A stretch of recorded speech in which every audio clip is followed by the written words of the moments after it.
ఈరోజు మన గెస్ట్ ఎవరైతే జీరో ఇన్వెస్ట్మెంట్ బిజినెస్ స్టార్ట్ చేసి మార్కెట్లో తనకంటూ ఒక ఐడెంటిటీని క్రియేట్ చేసుకొని సక్సెస్ఫుల్ అయిన ఆంటర్‌ప్రెన్యూర్ ఇన్స్పైరింగ్ జర్నీ తెలుసుకుందాం. 150 బ్రాండ్స్ ఎట్లా బిల్డ్ చేస్తారు మీరు? Digital marketing, app development, website development, SEO. Topic వచ్చింది కాబట్టి అసలు డిజిటల్ మార్కెటింగ్ అంటే ఏంటి? సోషల్ మీడియాలో పోస్టింగ్స్ పెట్టాలి, వైరల్ చేయాలి, లేకపోతే లైక్స్ రావాలి, కామెంట్స్ రావాలి వాళ్ళ బిజినెస్కి. So that is not a digital marketing. North side చూస్తే హండ్రెడ్స్ ఆఫ్ కంపెనీస్ ఉంటాయి పక్కనే, ఒకసారి గూగుల్లో సెర్చ్ చేస్తే. సో మన హైదరాబాద్లో ఇంత కాంపిటీషన్ ఉన్నా కూడా మీరు ఎలా మీ కాంపిటీటర్స్ బీట్ చేసి మీకు మీ క్లయింట్స్ని తెచ్చుకుంటున్నారు? నా కాంపిటేటర్ని అనాలిసిస్ చేసుకున్నాను నేను. అంతేగాని వాళ్ళ బిజినెస్ను, నా బడ్జెట్ని, లేకుండా వాళ్ళ ఆఫీస్ స్పేస్ని, నా ఆఫీస్ స్పేస్, వాళ్ళ టీం 100 మంది ఉన్నారు, నాకు 10 మంది ఉన్నారు అనేది నేను ఎప్పుడూ కాంపిటీషన్లో తీసుకోలేదు. బిజినెస్ స్టార్ట్ చేయాలనుకున్నప్పుడు ఒక మెంటర్ ఇంపార్టెంటా?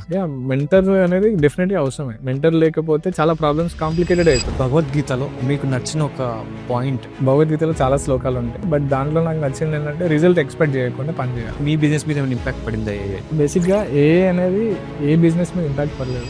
మీ ఇంట్లో వాళ్ళు, మీ ఫాదర్ కానీ మదర్ కానీ మీ అబ్బాయి ఏం చేస్తున్నారని రిలేటివ్స్ అడిగితే ఏం చెప్పేవాళ్ళు? ఏదో ఫోన్లో ఒత్తుకునే జాబ్ చేస్తున్నారని చెప్పి అన్నారు. సో అది నాకు ఫన్నీగా అనిపించింది. ఒక ఆంటర్‌ప్రెన్యూర్ లైఫ్ చాలా లోన్లీ అని అంటారు కదా, దాని మీద మీ ఒపీనియన్ ఏంటి? లోన్లీ లైఫ్ అని ఏముండదండి, బిజీ లైఫ్ తప్ప లోన్లీ లైఫ్ ఎక్కడ ఉంది? సో ఏ ఎంటర్‌ప్రెన్యూర్ అయినా కానీ, ఇప్పుడు ఈ పోడ్కాస్ట్ చూసే వాళ్ళందరికీ అయినా కానీ ఏ ప్లేస్లో ఆగకండి. ఇప్పుడు మీరు ఒక విజన్, ఒక గోల్తో మీరు ముందుకెళ్ళినప్పుడు డెఫినెట్గా దాన్ని నమ్ముకోండి, మీ మీద మీకు నమ్మకం పెట్టుకొని ముందుకెళ్ళండి. డెఫినెట్గా సక్సెస్ అవుతారు. సక్సెస్ అనేది కంపల్సరీ అవుతారు ఎవరైనా.